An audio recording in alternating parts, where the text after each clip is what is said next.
everybody. So back into Restart. Chapter 4 is from the perspective of a character named Brendan Espinoza. I don't think we've met him yet, so let's figure his deal out. The impressive breadth and diversity of wildlife in the modern middle school is on display nowhere more than in the lunchroom. Here we see the species Cheerleaderus maximus grazing in her native habitat, the salad bar. I focus on Brittany Van something and Letitia Brutz as they make their delicate selection of lettuce, cucumber, and tomato slices. As I shoot, I balance the flip cam on my forearm to keep it steady. Everything looks better on YouTube when the camera work isn't all jumpy. A longing glance in the direction of the pizza table. I continue my narration. But alas, it is not to be. For cheerleaderess, this meal is garnished with a radish rose and fat-free dressing. And wait, I pull back the shot to include Jordan McDaniel heading out of the food line with a heavily laden tray. Could it be? Yes, a rare Clumsius faldownus, weaving his way to the nearest table. You can do it, Clumsius. Uh-oh, there goes the soup, and that orange rolling across the floor. Oh man, this stuff writes itself. Who needs a script when you've got real life? And now we leave the relative safety of the food line and venture into the lion's den. I go on, panning over the corner table where Aaron Hakeman, Bear Bratsky, and some of their football buddies are eating too much and laughing too loud. This is the land of the carnivores, where lesser animals fear to tread. Don't I know it? I'm filming on maximum zoom, even though it's bound to be a little blurry. I sure don't intend to get any closer and get fed my own camera.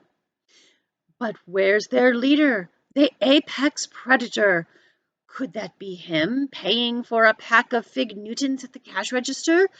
Yes, it is. The king of the beasts, Footballus Herois, his thunderous footsteps striking terror in the hearts of all creatures great and small. Watch him make his majestic way to... As I pan my flip cam to follow Chase Ambrose's path to his football buddies, he disappears from frame. I frown. He's not going over there. He's headed somewhere else. I get him back into the shot and struggle to continue my voiceover. But wait, mighty Footballus has changed direction. He's taking his mighty self to a different table. For reasons known only to his supreme mightiness, he's coming. Oh my God, he's coming here. I whip the camera away fast enough to leave a trail of burnt air hanging in the cafeteria.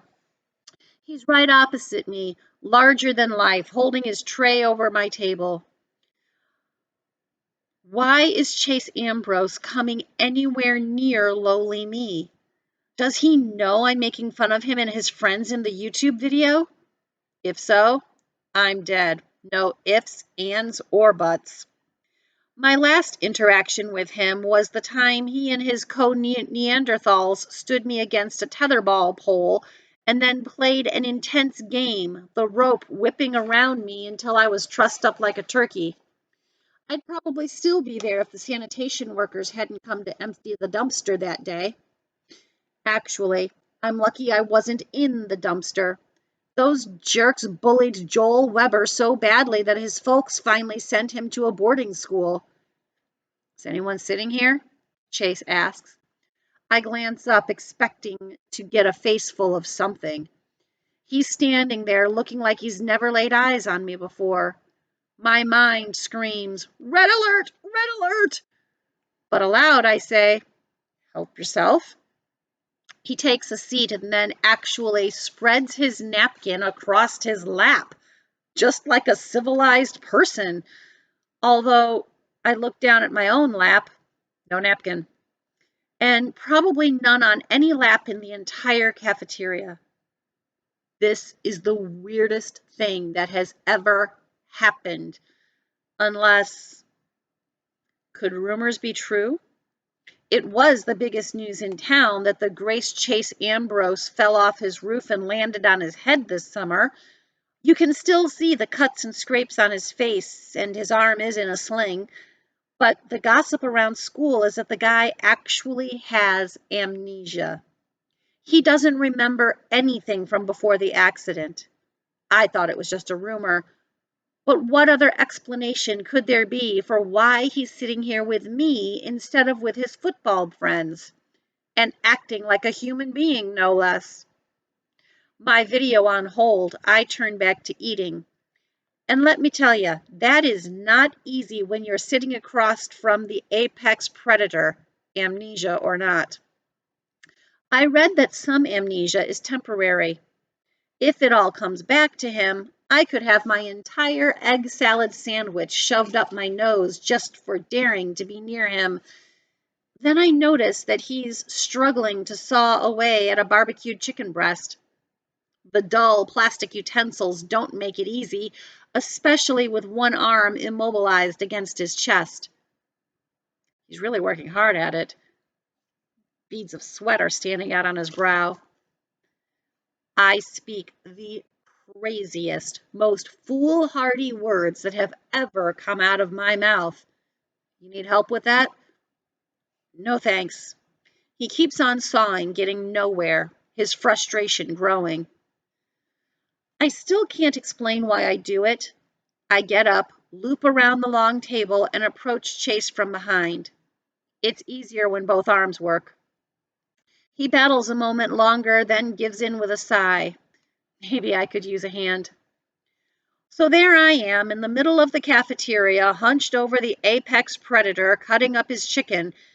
At one point, Shoshana Weber passes by and shoots me a look that perfectly combines shock, amazement, and disapproval.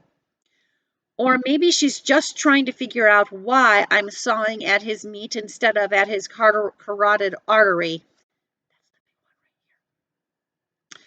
I finish, put down the knife, and hand him back the fork. Thanks, he says sheepishly. No big deal. I return to my side of the table, sit down, and hit the floor hard. A chorus of raucous laughter explodes all around me. That's when I notice I'm surrounded by football players. Bear puts my chair down on top of me, trapping me under it. Chase, man, you're at the wrong table, Aaron exclaims. Come with us. We saved you a spot. They practically kidnap him and drag him to the lion's den. A few seconds later, the chair is lifted off me and somebody hauls me to my feet. Chase. Sorry, he says, looking uncomfortable. Come on, man, over here, comes a volley of shouts. He hesitates. They're your teammates and best friends, I tell him, because maybe he doesn't remember. Right, he says. If I didn't know better, I would think that he wasn't that thrilled with the idea.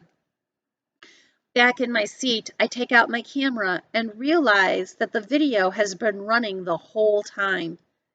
There's no picture, obviously, but the audio is all there. I might listen to it later just to prove to myself that I've had a close encounter with Chase Ambrose and lived to tell the tale. Doesn't sound like Chase was a very nice guy before the accident. If you had the chance to start over and be someone completely different, would you? Something to think about. Talk to you later. Bye. Next chapter tomorrow.